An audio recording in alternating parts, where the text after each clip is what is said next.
Hi ನಮಸ್ಕಾರ ಎಲ್ಲರಿಗೂ welcome back to one more vlog. ಬಿಸಿ ಬಿಸಿಯಾಗಿ ಟೀ ತಗೊಂಡು ನಾನು ನಮ್ಮ ಯಜಮಾನ್ರಿಗೆ ಕೊಡೋದಕ್ಕೆ ಬಂದಿದ್ದೀನಿ.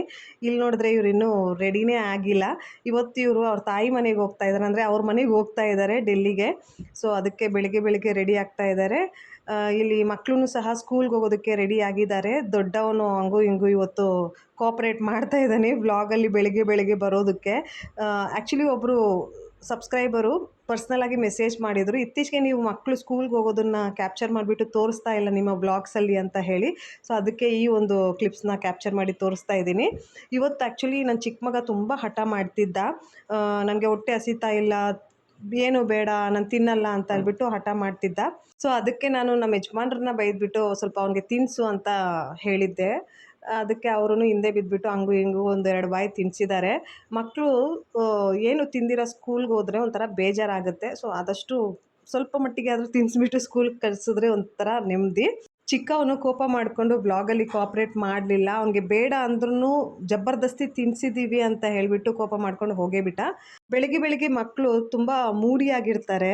ಒಂದೊಂದು ಸಲ ಆ್ಯಕ್ಟಿವ್ ಆಗಿ ಅವರೇ ವ್ಲಾಗ್ಸಲ್ಲಿ ಬಂದುಬಿಟ್ಟು ಅವ್ರ ಪ್ರೆಸೆನ್ಸ್ನ ಖುಷಿಯಾಗಿ ತೋರಿಸ್ತಾರೆ. ಇನ್ನೊಂದು ಸಲ ಏನಾಗುತ್ತೆ ಗೊತ್ತಾ, ಅವ್ರು ಮೂಡಿಯಾಗಿರೋವಾಗ ನಾವೇ ಬಾರೋ ವ್ಲಾಗಲ್ಲಿ ಇದು ಮಾತಾಡೋ ಅದು ಮಾತಾಡೋ ಅಂತ ಹೇಳಿದಾಗ ಅವ್ರು ಬರೋದೇ ಇಲ್ಲ, ಹಠ ಮಾಡ್ತಾರೆ. ಸೊ ಈ ವ್ಲಾಗಿಂಗ್ ಅನ್ನೋದು ತುಂಬ ಕಷ್ಟ ಆಗುತ್ತೆ ಫ್ರೆಂಡ್ಸ್, ಎಸ್ಪೆಷಲಿ ಬೆಳಗಿನ ಜಾವ. ಅವ್ರೇನಾದರೂ ಹಠ ಮಾಡ್ತಿದ್ರೆ ಅವ್ರ ಹಿಂದ್ಗಡೆ ಸುತ್ತಾಡೋದಕ್ಕೆ ಸಾಧ್ಯ ಆಗೋದಿಲ್ಲ ವ್ಲಾಗ್ ಮಾಡೋದಕ್ಕೆ. ಯಾಕಂದರೆ ನಮಗೂ ಬಹಳಷ್ಟು ಕೆಲಸ ಇರುತ್ತೆ, ಆನ್ ಟೈಮ್ ಎಲ್ಲನೂ ಪ್ರಿಪೇರ್ ಮಾಡಬೇಕಾಗಿ ಬರುತ್ತೆ. ಅದಕ್ಕೆ ಒಂದೊಂದು ಸಲ ಮನಸ್ಸೇ ಬರಲ್ಲ ಬೆಳಿಗ್ಗೆ ಬೆಳಿಗ್ಗೆ ವ್ಲಾಗ್ ಮಾಡೋದಕ್ಕೆ. ಒಂದೊಂದು ಸಲ ಮಾಡಬೇಕು ಅನ್ನೋ ಒಂದು ಜವಾಬ್ದಾರಿ ಇರುತ್ತೆ ಅಲ್ಲ, ಆವಾಗ ಹಂಗೂ ಹಿಂಗೂ ಮ್ಯಾನೇಜ್ ಮಾಡಿಬಿಡ್ತೀನಿ.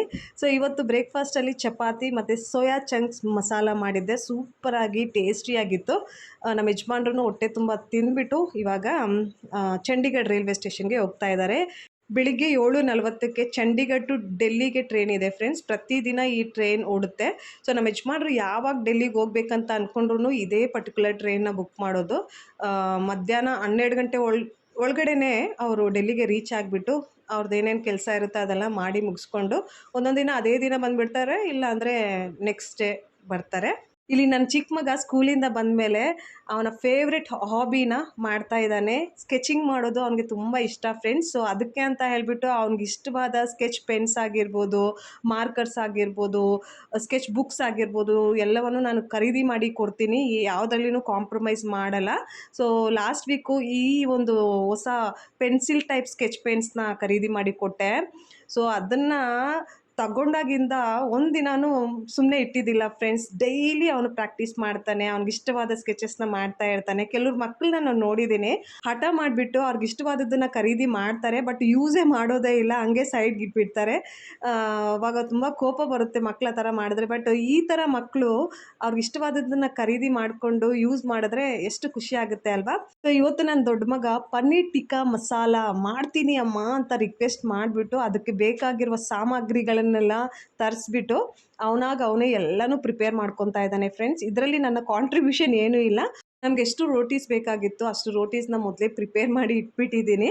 ಮತ್ತು ಸ್ವಲ್ಪ ಹೋಮ್ ಮೇಡ್ ಪನ್ನೀರ್ನೂ ಸಹ ಪ್ರಿಪೇರ್ ಮಾಡಿ ಇಟ್ಟಿದ್ದೆ. ಅವನು ಮಾರ್ಕೆಟ್ಗೆ ಹೋಗ್ಬಿಟ್ಟು ಇನ್ನೂ ಎಷ್ಟು ಬೇಕೋ ಅಷ್ಟು ಪನ್ನೀರನ್ನ ತೊಗೊಂಡು ಬಂದ. ತರಕಾರಿಗಳನ್ನ ಕಟ್ ಮಾಡುವುದರಿಂದ ಮತ್ತು ಪನ್ನೀರ್ ಟಿಕ್ಕಾ ಮಸಾಲೆಗೆ ಮ್ಯಾರಿನೇಷನ್ ಮಾಡೋದ್ರವರೆಗೂ ಎಲ್ಲ ಅವನೇ ಮಾಡಿದ್ದು ಫ್ರೆಂಡ್ಸ್. ನಾನು ಬರೀ ಅಬ್ಸರ್ವ್ ಮಾಡ್ತಿದ್ದೆ, ಯಾವುದ್ರಲ್ಲೂ ಹೆಲ್ಪ್ ಮಾಡಿಲ್ಲ. ಈ ಥರ ಮಕ್ಕಳು ಟೀನೇಜಲ್ಲಿ ಇರೋವಾಗ ಅಡುಗೆ ಮಾಡ್ತೀನಿ ಅನ್ನೋ ಒಂದು ಆಸಕ್ತಿನ ತೋರಿಸಿದಾಗ ಎಂಕರೇಜ್ ಮಾಡಬೇಕಾಗಿ ಬರುತ್ತೆ ಫ್ರೆಂಡ್ಸ್. ಈ ಒಂದು ವಯಸ್ಸಲ್ಲಿನೇ ಅವ್ರಿಗೆ ಎಲ್ಲನೂ ಹೇಳಿಕೊಡ್ಬೇಕಾಗಿರುತ್ತೆ, ಹೆಣ್ಮಕ್ಳಾಗಿರ್ಬೋದು ಗಂಡು ಮಕ್ಕಳಾಗಿರ್ಬೋದು. ಸೊ ಈ ವಯಸ್ಸಿಂದನೇ ಸ್ವಲ್ಪ ಮಟ್ಟಿಗೆ ಇಂಡಿಪೆಂಡೆಂಟಾಗಿ ಸ್ವತಃ ಅವರೇ ಪ್ರಿಪೇರ್ ಮಾಡೋದಕ್ಕೆ ಎಂಕರೇಜ್ ಮಾಡಬೇಕಾಗಿ ಬರುತ್ತೆ. ಸೊ ಅದಕ್ಕೆ ನಾನು ಇವತ್ತು ನನ್ನ ಮಗನಿಗೆ ಎಂಕರೇಜ್ ಮಾಡಿದೆ. ಸೂಪರಾಗಿ ಸಖತ್ತಾಗಿ ಮಾಡಿದ್ದ. ನಿಜವಾಗ್ಲೂ ನಾನು ಯಾವ ಥರ ಗ್ರೇವಿ ಪನ್ನೀರೆಲ್ಲನೂ ಮಾಡ್ತೀನೋ ಅದಕ್ಕಿಂತ ಸಖತ್ತಾಗಿ ಬಂದಿತ್ತು. ಈಸಿಯಾಗಿ ಮಾಡಿದ್ರೂ ಸಖತ್ತಾಗಿತ್ತು. ಸೊ ಮಕ್ಕಳಿಂದನೂ ನಾವು ಬಹಳಷ್ಟು ಕಲಿಯೋದು ಇರುತ್ತೆ ಫ್ರೆಂಡ್ಸ್.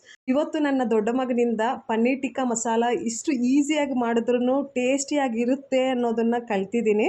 ಸೊ ಕಲಿಯೋದಕ್ಕೆ ಏಜು ಏನೂ ರಿಸ್ಟ್ರಿಕ್ಟ್ ಆಗಲ್ಲ ಫ್ರೆಂಡ್ಸ್. ಎಷ್ಟೇ ದೊಡ್ಡವರಾದ್ರೂ ಚಿಕ್ಕವರಾದ್ರೂ ಒಬ್ಬರಿಂದ ಒಬ್ಬರು ಕಲಿಯೋದಕ್ಕೆ ಆಸಕ್ತಿ ಇದ್ದರೆ ಕಲಿಬೋದು.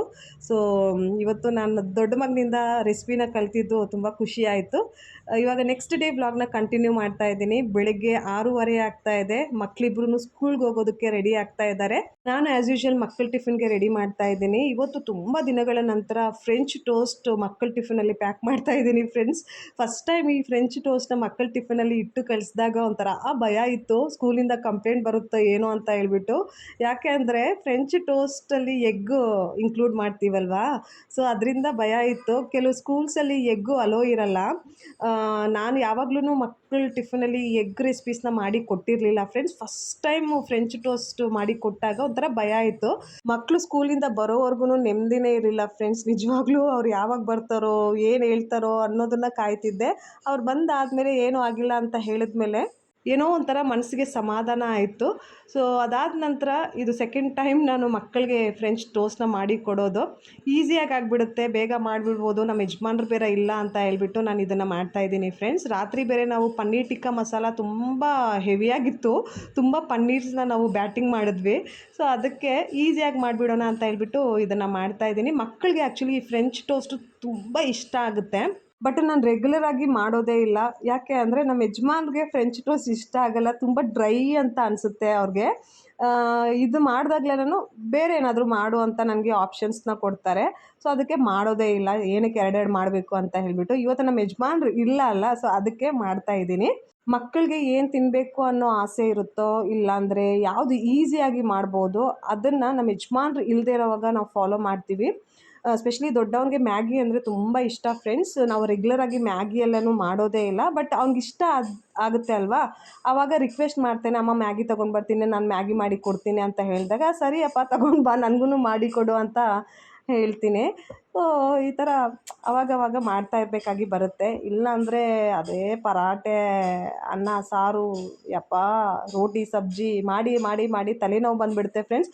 ಒಂದೊತ್ತಾದರೆ ಪರವಾಗಿಲ್ಲ, 3 ಟೈಮ್ಸು ಅಡುಗೆಗಳನ್ನ ಮಾಡಿ ಮಾಡಿ ಮಾಡಿ ಮತ್ತೆ ಶನಿವಾರ ಭಾನುವಾರ ಬಂದರೆ ರಜಾ ಇರಲ್ಲ. ನನ್ನ ಕ್ಲೌಡ್ ಕಿಚನ್ ಬಿಸ್ನೆಸ್ಗೆ ಬೆಳಗ್ಗೆನೇ ಎದ್ದೇಳಬೇಕಾಗಿ ಬರುತ್ತೆ. ಸಾಂಬಾರು, ಚಟ್ನಿ, ಆಲೂಗಡ್ಡೆ ಪಲ್ಯ ಮತ್ತು ಬಂದಿರೋ ಆರ್ಡರ್ಸ್ಗೆಲ್ಲನೂ ಪ್ರಿಪೇರ್ ಮಾಡಿ ಮಾಡಿ ಎಲ್ಲನೂ ಕೊಡಬೇಕಾಗಿ ಬರುತ್ತೆ. ಸೊ ನಮಗೆ ಅಂತ ನಿಜವಾಗ್ಲೂ ಫ್ರೀ ಟೈಮೇ ಇರೋದಿಲ್ಲ ಫ್ರೆಂಡ್ಸ್. ರೊಟೀನ್ ಲೈಫ್ ಸ್ಟೈಲು ತುಂಬ ಅಂದರೆ ತುಂಬ ಹೆಕ್ಟಿಕ್ ಆಗಿರುತ್ತೆ.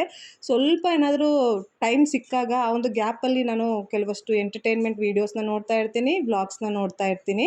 ಇಲ್ಲಾಂದರೆ ಇನ್ಸ್ಟಾಗ್ರಾಮಲ್ಲಿ ರೀಲ್ಸು ಅದು ಇದು ನೋಡಿಬಿಟ್ಟು ನಾನು ಇನ್ಸ್ಪೈರ್ ಆಗ್ತಾ ಇರ್ತೀನಿ. ಸುಮ್ಮನೆ ಕೂತ್ಕೊಂಡು ಟೈಮ್ ಪಾಸ್ ಮಾಡ್ಕೊಂಡಿದ್ರೆ ಏನಂದರೆ ಏನೂ ಸಿಗೋದಿಲ್ಲ ಫ್ರೆಂಡ್ಸ್. ನಾವು ಮಕ್ಕಳನ್ನ ಚೆನ್ನಾಗಿ ಬೆಳೆಸಬೇಕು, ಓದಿಸ್ಬೇಕು ಅಂತ ಅಂದಾಗ ಏನಾದರೂ ಒಂದು ಮಾಡಬೇಕಾಗಿ ಬರುತ್ತೆ. ಫೈನಾನ್ಷಿಯಲಿ ಇಂಡಿಪೆಂಡೆಂಟ್ ಆಗಬೇಕಾಗಿ ಬರುತ್ತೆ. ಸೊ ಅದಕ್ಕೆ ತಕ್ಕಂಗೆ, ಕಾಲಕ್ಕೆ ತಕ್ಕಂಗೆ ಎಲ್ಲವನ್ನು ತಿಳಿದು ಅರ್ಥಕೊಂಡು ನಾವೂ ಸಹ ಜೀವನದಲ್ಲಿ ಮುಂದೆ ಹೋಗಬೇಕು ಅನ್ನೋ ಒಂದು ಆಸೆ ನನಗೆ. ಅದೇ ಥರನೇ ನಾನು ನನ್ನ ಜೀವನನ ನಡೆಸ್ಕೊಂಡು ಹೋಗ್ತಾ ಇದ್ದೀನಿ. ಬಟ್ ಇನ್ ಬಿಟ್ವೀನ್ ಏನಾಗಿಬಿಡುತ್ತೆ ಗೊತ್ತಾ, ನಾವು ಎಷ್ಟೇ ಬ್ಯುಸಿಯಾಗಿದ್ರೂ, ಎಷ್ಟೇ ಆ್ಯಕ್ಟಿವ್ ಆಗಿ ಎಲ್ಲ ಒಳ್ಳೆ ಕೆಲಸನ ಮಾಡ್ತಿದ್ರು, ಎಲ್ಲೋ ಒಂದು ಕಡೆ ಒಂದು ನೆಗೆಟಿವ್ ಎಕ್ಸ್ಪೀರಿಯೆನ್ಸ್ಗಳು ನಾವು ಅನುಭವ ಮಾಡಿದಾಗ ಅದ್ರ ಬಗ್ಗೆನೇ ತುಂಬ ಡೀಪಾಗಿ ಥಿಂಕ್ ಮಾಡ್ತೀವಿ, ಅದ್ರ ಬಗ್ಗೆನೇ ಮಾತಾಡೋದಕ್ಕೆ ಇಷ್ಟಪಡ್ತೀವಿ. ಸೊ ಅದೇ ಥರ ನನ್ನ ಲೈಫಲ್ಲೂ ಸಹ ಆಗ್ತಾ ಬರ್ತಾ ಇದೆ ಫ್ರೆಂಡ್ಸ್. ಇವಾಗ ಒಂದು ಎಕ್ಸಾಂಪಲ್ ನಿಮ್ಮ ಜೊತೆ ಶೇರ್ ಮಾಡ್ಕೋಬೇಕು ಅಂತ ಅಂದ್ಕೊಂಡಿದ್ದೀನಿ. ಯೂಟ್ಯೂಬ್ ಮುಖಾಂತರ ನೀವೆಲ್ಲನೂ ನನ್ನ ಜರ್ನಿನ ನೋಡ್ತಾ ಇದ್ದೀರಾ. ನಾನು ನನ್ನ ಈ ಒಂದು ಯೂಟ್ಯೂಬ್ ಜರ್ನಿಯಲ್ಲಿ ಬಹಳಷ್ಟು ಕೆಟ್ಟ ಎಕ್ಸ್ಪೀರಿಯೆನ್ಸ್ಗಳನ್ನು, ಒಳ್ಳೆಯ ಎಕ್ಸ್ಪೀರಿಯೆನ್ಸ್ಗಳನ್ನು ಶೇರ್ ಮಾಡ್ಕೊಂಡಿದ್ದೀನಿ. ನನ್ನ ಆಸೆಗಳು ಏನೇನು, ನಾನು ಏನು ನನ್ನ ಮಕ್ಕಳಿಗೆ ಮಾಡಬೇಕು ಅಂತ ಅಂದ್ಕೊಂಡಿದ್ದೀನಿ ಅದನ್ನೆಲ್ಲನೂ ಶೇರ್ ಮಾಡಿದ್ದೀನಿ. ಹೀಗಿದ್ದಾಗ ಕಾರಣಾಂತರಗಳಿಂದ ಆಗಿರ್ಬೋದು, ಇಲ್ಲಾಂದರೆ ಟೈಮ್ ಸರಿ ಇಲ್ಲದೆ ಆಗಿರ್ಬೋದು, ನನಗೆ ಏನಾದರೂ ಹೆಲ್ತ್ ಇಶ್ಯೂ ಬಂದುಬಿಟ್ಟು, ಇಲ್ಲಾಂದರೆ ಏನಾದರೂ ಒಂದು ರೂಪದಲ್ಲಿ ನಾನು ನನ್ನ ಪ್ರಾಣನ ಕಳ್ಕೊಂಡಾಗ ನೀವೆಲ್ಲನೂ ನನ್ನ ಲೈಫ್ ಬಗ್ಗೆ ಥಿಂಕ್ ಮಾಡಿ ಎಂಪತೈಸ್ ಮಾಡೋದು ನಾರ್ಮಲ್ ಅಲ್ವಾ. ನೋಡು ಈ ಹುಡುಗಿ ಪಾಪ ಎಷ್ಟು ಕಷ್ಟಪಟ್ಟಿದ್ದಾಳೆ, ಮಕ್ಕಳಿಗೆ ಇದು ಮಾಡಬೇಕು ಅದು ಮಾಡಬೇಕು ಅಂತ ಆಸೆ ಇಟ್ಕೊಂಡಿದ್ಲು, ಎಷ್ಟು ಆ್ಯಕ್ಟಿವ್ ಆಗಿದ್ಲು, ಇವಾಗ ನೋಡಿ ಇವ್ಳಿಗೆ ಹಿಂಗಾಗ್ಬಿಟ್ಟಿದೆ ಅನ್ನೋ ಒಂದು ಎಂಪತಿನ ನೀವು ತೋರಿಸ್ತೀರ. ಅದ್ರ ಜೊತೆಗೇ ನನ್ನ ಗಂಡ ಆಗಿರ್ಬೋದು, ಮಕ್ಕಳಾಗಿರ್ಬೋದು, ನನ್ನ ಸಾವಿಗೆ ಹೇಗೆ ರಿಯಾಕ್ಟ್ ಮಾಡ್ತಾರೆ, ಹೇಗೆ ನನ್ನ ಲಾಸನ್ನು ಡೈಜೆಸ್ಟ್ ಮಾಡ್ಕೊತಾ ಇದ್ದಾರೆ, ಎಲ್ಲವನ್ನು ಮರೆತು ಬೇಗನೆ ಮೂವ್ ಆನ್ ಆಗ್ತಾ ಇದ್ದಾರಾ, ಇಲ್ಲಾಂದರೆ ಎಲ್ಲೋ ಒಂದು ಕಡೆ ನನ್ನನ್ನು ಮಿಸ್ ಮಾಡಿಕೊಂಡು ನನ್ನ ಬಗ್ಗೆ ಕೊರಕೊಂಡು ಏನೋ ಒಂದು ನನ್ನ ಬಗ್ಗೆ ಒಳ್ಳೆ ಮಾತುಗಳನ್ನು ಆಡ್ತಾ ಇದ್ದಾರಾ, ಒಟ್ಟಾಗಿ ನಾನು ಇಲ್ಲದೇ ಇರೋವಾಗ ನನ್ನ ಗಂಡ ಮತ್ತು ಮಕ್ಕಳಿಬ್ರು ಹೇಗೆ ಅವ್ರ ಜೀವನನ ನಡ್ಸ್ಕೊಂಡು ಹೋಗ್ತಾರೆ ಅದನ್ನು ನೋಡೋದಕ್ಕೆ ನಿಮ್ಮಲ್ಲಿ ಬಹಳಷ್ಟು ಜನ ಕುತೂಹಲದಿಂದ ವೆಯ್ಟ್ ಮಾಡೋದನ್ನು ಸಹ ನಾರ್ಮಲೇ ಅಲ್ವಾ. ಸೊ ಹೀಗಿದ್ದಾಗ ನನ್ನ ಗಂಡ ಮತ್ತು ಮಕ್ಕಳಿಬ್ರು ಕ್ಯಾಶುಯಲ್ ಆಗಿ ಏನು ಆಗದೆ ಇರೋ ಥರ ನಾರ್ಮಲ್ ಆಗಿ ಅವ್ರ ಜೀವನನ ನಡ್ಸ್ಕೊಂಡು ಹೋಗ್ತಾ ಇದ್ರೆ ನಿಮ್ಗೂ ಎಲ್ಲೋ ಒಂದು ಕಡೆ ಬೇಜಾರಾಗುತ್ತೆ, ಡೌಟ್ ಬರುತ್ತೆ. ಏನು ಇವ್ರು ಇಷ್ಟು ಕ್ಯಾಶುಯಲ್ ಆಗಿದ್ದಾರೆ, ಇವಾಗ ತಾನೇ ಅವ್ರ ಅಮ್ಮ ಸತ್ತೋಗಿರೋದು, ಏನು ಆಗದೆ ಇರೋರ ಥರ ಇದ್ದಾರೆ, ಇವ್ರ ಗಂಡ ನೋಡಿದ್ರೆ ಎಷ್ಟು ಖುಷಿಯಾಗಿ ಎಲ್ಲರ ಜೊತೆನೂ ಮಾತಾಡಿಕೊಂಡು ಏನು ಆಗದೆ ಇರೋ ಥರ ಇದ್ದಾರೆ ನೋಡಪ್ಪ, ಯಪ್ಪ ಪಾಪ ಅಮ್ಮ ಎಷ್ಟು ಕಷ್ಟಪಟ್ಲು, ಇವ್ರು ನೋಡಿದ್ರೆ ಹಿಂಗ ಅಂತ ಅನ್ನೋ ಒಂದು ಫೀಲಿಂಗ್ ಬಂದೇ ಬರುತ್ತೆ. ಇನ್ನೊಂದು ಕಡೆ ನನ್ನ ಗಂಡ ಮತ್ತು ಮಕ್ಕಳಿಬ್ರು ತುಂಬ ನನ್ನ ಬಗ್ಗೆ ಯೋಚನೆ ಮಾಡಿಕೊಂಡು ನನ್ನ ಬಗ್ಗೆ ಕೊರಗ್ಕೊಂಡು ಈ ಥರ ನಮ್ಮ ಅಮ್ಮನಿಗೆ ನನ್ನ ಹೆಂಡ್ತಿಗೆ ಆಗಿದೆಯಲ್ಲ, ದೇವರು ನನ್ನ ಹೆಂಡ್ತಿಗೆ ನಮ್ಮ ಅಮ್ಮನಿಗೆ ಮೋಸ ಮಾಡಿದ್ದಾರೆ, ಪಾಪ ಎಷ್ಟು ಕಷ್ಟಪಟ್ಟಿದ್ದಾಳೆ, ಎಷ್ಟು ಆಸೆಗಳನ್ನ ಇಟ್ಕೊಂಡಿದ್ಲು ಅವಳು, ಪಾಪ ಯಾರಿಗೂ ಏನು ಮೋಸ ಮಾಡಿರಲಿಲ್ಲ, ಕಷ್ಟಪಡ್ತಿದ್ಲು, ಹೀಗೆ ಹಾಗೆ ಅಂತ ಒಳ್ಳೆ ಮಾತುಗಳನ್ನು ಎಕ್ಸ್ಪ್ರೆಸ್ ಮಾಡಿದಾಗ ಅದನ್ನು ನೋಡಿ ನಿಮಗೆ ಒಂಥರ ಚೆನ್ನಾಗಿ ಅನಿಸುತ್ತೆ. ಅಯ್ಯೋ ನೋಡು ಎಷ್ಟು ಮಿಸ್ ಮಾಡ್ಕೊತಾ ಇದ್ದಾರೆ, ಪಾಪ ಈಗ ಆಗಬಾರ್ದಾಗಿತ್ತು, ಇವ್ರ ಕುಟುಂಬಕ್ಕೆ ದೇವರು ಮೋಸ ಮಾಡಿಬಿಟ್ಟಿದ್ದಾರೆ, ಈ ಥರ ಆಗಬಾರ್ದಾಗಿತ್ತು ಅನ್ನೋ ಒಂದು ಫೀಲಿಂಗ್ ನಿಮ್ಮಲ್ಲಿನೂ ಸಹ ಬಂದೇ ಬರುತ್ತೆ. ಮನುಷ್ಯರಂದಮೇಲೆ ಈ ಥರ ಫೀಲಿಂಗ್ಸ್ ಬರೋದು ಸಹಜ. ಫೀಲಿಂಗ್ಸ್ ಪಾಸಿಟಿವ್ ಆಗಿರ್ಬೋದು, ನೆಗೆಟಿವ್ ಆಗಿರ್ಬೋದು, ಅದಕ್ಕೆ ತಕ್ಕಂಗೆ ನಾವು ಸಹ ರಿಯಾಕ್ಟ್ ಆಗ್ತೀವಿ, ಅದಕ್ಕೆ ತಕ್ಕಂಗೆ ನಾವು ಸಹ ಮಾತಾಡ್ತೀವಿ. ಸ್ವತಃ ನಮ್ಮ ಫ್ಯಾಮಿಲಿಗಳಲ್ಲಿ ಈ ಥರ ಸಿಚುಯೇಷನ್ಸ್ ಬಂದಾಗ ನಾವು ಇನ್ನೂ ಓವರ್ ಆಗಿ ರಿಯಾಕ್ಟ್ ಮಾಡ್ತೀವಿ. ಯಾಕಂದರೆ ನಾವು ತುಂಬ ಹತ್ತಿರದಿಂದ ಅವ್ರ ಜೀವನನ ನೋಡಿರ್ತೀವಿ. ಸೊ ಅದಕ್ಕೆ ತಕ್ಕಂಗೆ ನಮಗೆ ಅಂತ ಕೆಲವು ಎಕ್ಸ್ಪೆಕ್ಟೇಷನ್ಸ್ ಇರುತ್ತೆ, ಪಾಪ ಅನ್ನೋ ಒಂದು ಫೀಲಿಂಗ್ ಬರುತ್ತೆ, ಕೋಪ ಬರುತ್ತೆ. ಸೊ ಅದೇ ಥರನೇ ನಾವು ರಿಯಾಕ್ಟ್ ಮಾಡ್ತೀವಿ. ಸೊ ನಮ್ಮ ಅಕ್ಕ ತೀರೋದ್ಮೇಲೆ ಅವ್ರ ಕುಟುಂಬದವರು ನಮ್ಮ ಅಕ್ಕನ ಎಷ್ಟು ಮಟ್ಟಿಗೆ ಅರ್ಥ ಮಾಡ್ಕೊಂಡಿದ್ದಾರೆ ಅನ್ನೋದನ್ನು ನಾನು ನೋಡಿ ಅಬ್ಸರ್ವ್ ಮಾಡಿದ್ದೀನಿ ಫ್ರೆಂಡ್ಸ್. ಅವರು ಯಾವ ರೀತಿ ರಿಯಾಕ್ಟ್ ಮಾಡಿದ್ದಾಳೆ, ನಾನು ಏನಾದರೂ ಹೇಳಿದರೆ ಅದಕ್ಕೆ ನನಗೆ ಹೇಗೆ ಉತ್ತರ ಕೊಟ್ಟಿದ್ದಾರೆ, ಅದನ್ನೆಲ್ಲನೂ ನಾನು ಎಕ್ಸ್ಪೀರಿಯೆನ್ಸ್ ಮಾಡಿ ಇನ್ನು ಯಾರ್ದು ಸಾವಾಸ ಬೇಡ ಅಂತ ತಿಳ್ಕೊಂಡು ನಮಗೆ ನಾವು ನೋಡ್ಕೋಬೇಕು ಫ್ರೆಂಡ್ಸ್. ಫಸ್ಟು ಬೇರೆ ಯಾರು ನೋಡ್ಕೊಳ್ಳೋದಕ್ಕಾಗಲ್ಲ. ಹೆತ್ತ ತಾಯಿನ ಅರ್ಥ ಮಾಡ್ಕೊಳ್ದೇ ಇರೋರು, ಸ್ವಂತ ಹೆಂಡ್ತಿನ ಅರ್ಥ ಮಾಡ್ಕೊಳ್ದೇ ಇರೋರು ನಮ್ಮನ್ನು ಅರ್ಥ ಮಾಡ್ಕೊಳ್ತಾರ? ಇಲ್ಲ ಅಲ್ಲ. ಸೊ ಅದಕ್ಕೆ ಯಾರ ಬಗ್ಗೆನೂ ತಲೆ ಕೆಡ್ಸ್ಕೊಳ್ದಿರ ಒಂದೇ ಜೀವನ, ನಾವೂ ಖುಷಿಯಾಗಿರಬೇಕು ಅನ್ನೋ ಒಂದು ಸೆಲ್ಫಿಶ್ನೆಸ್ ನಮ್ಮಲ್ಲಿ ಉಂಟು ಮಾಡಿಕೊಂಡು ಖುಷಿಯಾಗಿರಬೇಕು ಫ್ರೆಂಡ್ಸ್. ನಮ್ಮ ಅಕ್ಕನ ಬಗ್ಗೆ ನನಗೆ ಇಷ್ಟ ಬಂದಷ್ಟು ನಾನು ಮಾತಾಡ್ತೀನಿ. ಬಿಕಾಸ್ ನನ್ನ ಅಕ್ಕ ನನ್ನ ಜೊತೆ ಹುಟ್ಟಿ ಬೆಳೆದವಳು. ಅವಳ ಬಗ್ಗೆ ಒಂದು ಸೆಕೆಂಡ್ ಯೋಚನೆ ಮಾಡಿದ್ರೂ ಪ್ರಾಣ ಹಿಂಡ್ದಂಗೆ ಆಗುತ್ತೆ ಫ್ರೆಂಡ್ಸ್. ದೇವರು ಅವಳಿಗೆ ಮೋಸ ಮಾಡಿದ್ದಾರೆ ಅನ್ನೋ ಒಂದು ಫೀಲಿಂಗ್ ಬರುತ್ತೆ, ಅವಳಿಗೆ ಈಗ ಆಗಬಾರ್ದು ಅನ್ನೋ ಒಂದು ಫೀಲಿಂಗ್ ಬರುತ್ತೆ, ಕೋಪ ಬರುತ್ತೆ. ಈ ಕೋಪ ಬಂದಾಗ ನನಗಿಷ್ಟ ಬಂದಂಗೆ ನಾನು ಮಾತಾಡ್ತೀನಿ ಫ್ರೆಂಡ್ಸ್. ಅದನ್ನು ನಿಮ್ಮ ಜೊತೆನೂ ಸಹ ಶೇರ್ ಮಾಡ್ಕೊತೀನಿ. ಪ್ಲೀಸ್ ಆಕ್ಸೆಪ್ಟ್ ಮಾಡ್ಕೊಳ್ಳಿ, ನನ್ನನ್ನು ಅರ್ಥ ಮಾಡಿಕೊಂಡು ನನ್ನ ವ್ಲಾಗ್ಸ್ನ ನೋಡಿ ಅಂತ ಕೇಳ್ಕೊತಾ ಈ ವ್ಲಾಗ್ನ ಇಲ್ಲೇ ಎಂಡ್ ಮಾಡ್ತಾಯಿದ್ದೀನಿ. ಮತ್ತೆ ಸಿಗೋಣ ಇನ್ನೊಂದು ವ್ಲಾಗಲ್ಲಿ. ಅಲ್ಲಿವರೆಗೂ ಬಾಯ್ ಬಾಯ್, ಟೇಕ್ ಕೇರ್.